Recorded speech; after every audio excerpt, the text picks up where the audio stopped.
What is up? My name is Douglas Nyback. This is DNA, and this is a special little video. I'm doing one-on-one coaching sessions, developmental sessions with clients in the room. This one is with Alexandra Chaves, who's a guest on the podcast, and she's a phenomenally successful actress. She's a lead on this series called The Next Step, and she's done a ton of work since then. And she and I work a lot together. So we did a developmental session with material from a TV show called You, Me, Her. And this video we're putting out on YouTube is a bit of like a supercut of the coaching, like just to give you lessons that you're going to find useful, that are going to make you a better actor, but also to provide a really condensed sort of version of this. The full video is on our Patreon. I wanted to put this out on the YouTube channel so that you have access to the value that is over there and to be able to actually be a fly on the wall in a coaching. And I'm going to be releasing a bunch more of these. So I think it's a super cool concept. I hope that you get lots of useful things from this video. This is not a sales pitch for the Patreon. It's just to let people know, hey, this is what we're working on over there, as well as like monthly live stream classes, monthly blog that I put out. I'm going to be doing kind of Zoom classes, as well as bloopers, all sorts of extra content. It's pretty cool. All of my online courses are over there for a low monthly fee. It's handily the least expensive way to get access to all of my online courses, the Foundations program, which teach you everything you need to know to build an on-camera audition. So thank you for diving into this different style of video. I'm excited for you to get into it. So yeah, great. I think I'll attach the sides to the Patreon so people have access to it. But yeah, this is a show about a couple who the guy ends up going to a call girl, and because he's dissatisfied with his marriage, and then like falls in love with her, and then the wife falls in love with her too, and then it becomes this like three people in a relationship, all with this one person, and it's a comedy of errors kind of thing. So / also dramatic. So so the comedy part of it, I would say, the question I would ask is like, is the context of the scene inherently funny?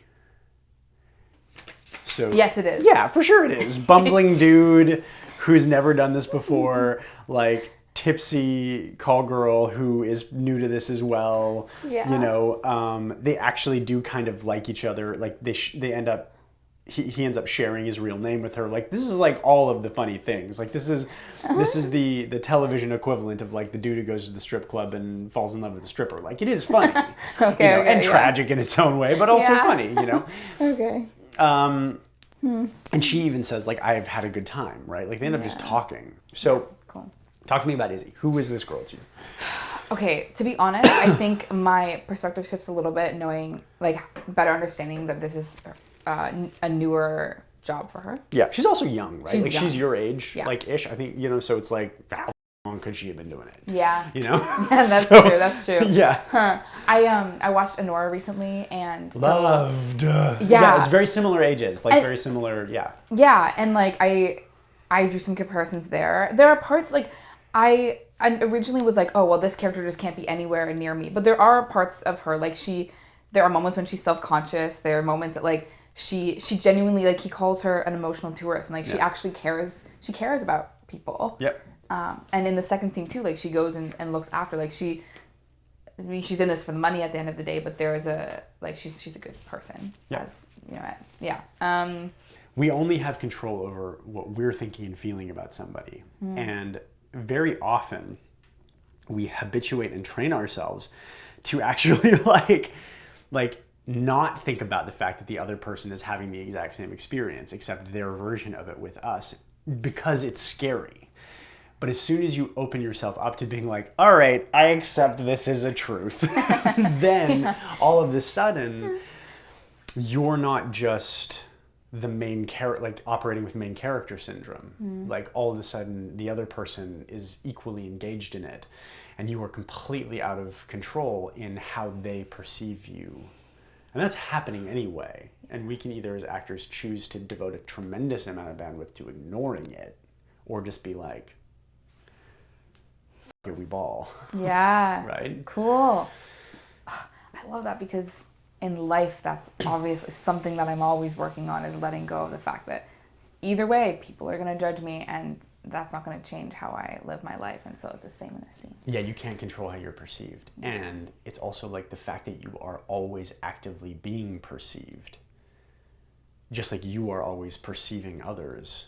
All of a sudden that like opens you up to all sorts of thoughts and feelings and vulnerability that you don't know how it's going to affect the scene. And it's probably going to affect it in, like, honestly, relatively minor ways. But the biggest way it affects the scenes is that you're not fighting that reality. And that frees up bandwidth for who knows what. Right. Right? Cool. So my real name's Jack. Hi, Jack.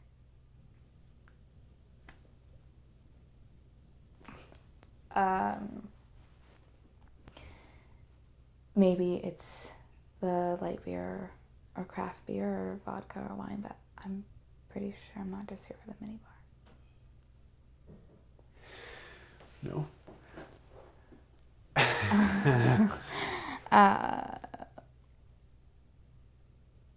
I saw right through the goofy Jimmy Stewart shtick, and I still thought you were cute. So I thought that you might be fun to hang out with. Well, you're pretty adorable yourself, Isabel.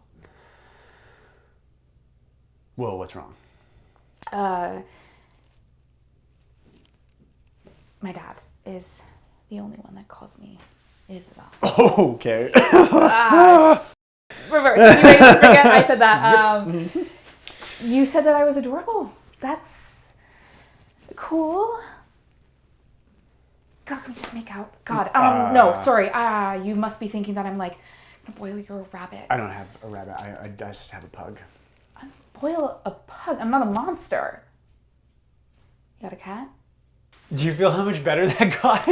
That like there were moments when I was like, lean into the vulnerability, Alex. Lean into it. Stay there. Stay there. Yes. Interesting. There were many moments like that. Yeah. And it's been a while since I've had a script where I'm conscious of like, oh, I need to stay in that, like stay close to that like vulnerability. Yeah. And yeah. Yeah, it's there was an interview with like Bono from U2, right? This, of course, I don't know why this is like out of left field, but it's relevant. Where he was asked once, how do you know how long to hold the like high notes? And he's like, I wait until I feel butterflies and then I hold for 3 more seconds. So it's like getting into that place where you're like, and then just having the courage to be like, I'm gonna stay there. Any questions, comments, confusion, complaints about anything we talked about? Anything? No, I may have to watch this back and make some notes because yeah, for sure. Yeah, I there's definitely a lot to take away. Great. So fun. Yeah. Thank you. Yeah, really. Yeah, it was a delight. Okay, cool. I hope you found that helpful. Again, full videos available on the Patreon. Jump on over there, check it out if you are interested. So appreciate you. Go be people.